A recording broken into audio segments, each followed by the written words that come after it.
नमस्कार मित्रांनो. आज मी एक नवीन जर्नी सुरू करत आहे आणि ही जर्नी आहे मॅनिफेस्टेशनची. तुम्ही कधी विचार केलाय का, की काही लोकांचं आयुष्य इतकं स्मूथ का वाटतं? त्यांना जे हवं ते अट्रॅक्ट करतात. Success, relationship, peace of mind आणि काही लोकं मात्र सतत स्ट्रगल करत राहतात. याचं उत्तर आहे रिअल लाईफ मॅनिफेस्टेशन. आणि आज आपण हे समजून घेणार आहोत, की अगदी सोप्या भाषेत कशा पद्धतीने हे होतं. सगळ्यात पहिला प्रश्न, व्हॉट इस मॅनिफेस्टेशन? तर सगळ्यात महत्त्वाची गोष्ट सुरुवात करूया. मॅनिफेस्टेशन म्हणजे नक्की काय? सिंपल भाषेत सांगायचं झालं, तर मॅनिफेस्टेशन म्हणजे तुमचे थॉट्स, तुमचे बिलीफ्स आणि तुमच्या इमोशन्स यांचा योग्य वापर करून तुम्ही तुमची रिॲलिटी तयार करणं. जे कोणतंही मॅजिक नाहीये. ही एक अशी प्रॅक्टिस आहे, एक स्किल आहे, जी तुम्ही तुमच्या रिअल लाईफमध्ये आरामात शिकू शकतात आणि रोज प्रॅक्टिस करून त्याला स्ट्राँग बनवू शकतात. आपला ब्रेन रोज हजारो थॉट्स प्रोसेस करत असतो आणि यातले जे थॉट्स सर्वात जास्त रिपीट होतात, तेच आपल्या ॲक्शन्सला शेप करतात आणि ॲक्शन्समधूनच आपली रिॲलिटी तयार होते. म्हणजे जर तुम्ही सतत असा विचार करत असाल, की माझ्याकडून हे होणार नाही, तर तुमचा ब्रेन अनकॉन्शियसली अशाच अपॉर्च्युनिटीजकडे दुर्लक्ष करतो. ज्या तुम्हाला पुढे नेऊ शकतात. आणि उलट जर तुम्ही क्लॅरिटीने विचार केला, तर तुमचं माइंड त्या दिशेने काम करायला लागतं. आता सायन्स ऑफ मॅनिफेस्टेशन समजून घेऊया. आता हे थोडं लॉजिकली समजून घेऊ. कारण मॅनिफेस्टेशन म्हणजे फक्त विशफुल थिंकिंग नाहीये. यामागे 3 गोष्टी काम करतात. पहिली गोष्ट रेटिक्युलर ॲक्टिव्हेटिंग सिस्टम म्हणजे आर-ए-एस.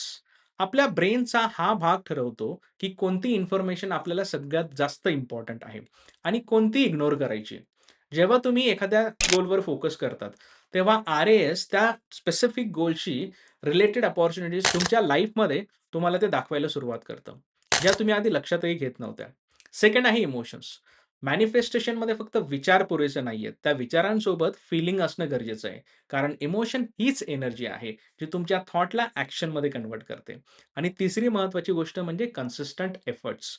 मॅनिफेस्टेशन म्हणजे फक्त बसून विचार करणं नाहीये, तर रोज त्या दिशेने छोटी-छोटी पावलं उचलणं. एक सिंपल प्रॅक्टिस आपण करूया. तर आता तुम्हाला एक साधी सोपी गोष्ट आजपासून करायची आहे, जी तुम्ही लगेच स्टार्ट करू शकतात. पहिली गोष्ट, रोज सकाळी उठल्यानंतर 5 मिनिटं शांत बसा आणि क्लिअरली विचार करा, की तुम्हाला काय हवंय. वेग नाही पाहिजे, अस्पष्ट नाही पाहिजे, स्पेसिफिक पाहिजे. दुसरी महत्त्वाची गोष्ट, जे ऑलरेडी तुम्हाला मिळालेलं आहे, असं इमॅजिन करा. आणि त्यावेळी काय तुम्हाला फील होईल, कुठल्या फीलिंग्ज एक्सपिरियन्स होतील, हे ग्रॅटिट्यूडने एक्सपिरियन्स करा. त्याच्यासाठी थँकफुल राहा. आणि तिसरी महत्त्वाची गोष्ट, दिवसभरात त्या गोलच्या मागे एक छोटीतरी ॲक्टिव्हिटी करा. मग ती कितीही छोटी असो. आणि सगळ्यात महत्त्वाचं पेशन्स. कसं काम होईल विचार करू नका. ही एक प्रोसेस आहे. एक इमिडिएट इव्हेंट नाहीये. रोज प्रॅक्टिस केली तर हळू तुम्हाला तो सिग्नल दिसेल आणि रिझल्ट्स मिळायला सुरुवात होईल. तर आजच्या या सेशनमध्ये, आजच्या या व्हिडिओमध्ये आपण इतकंच पाहिलं, की मॅनिफेस्टेशन कसं काम करतं आणि एक छोटीशी प्रोसेस आहे.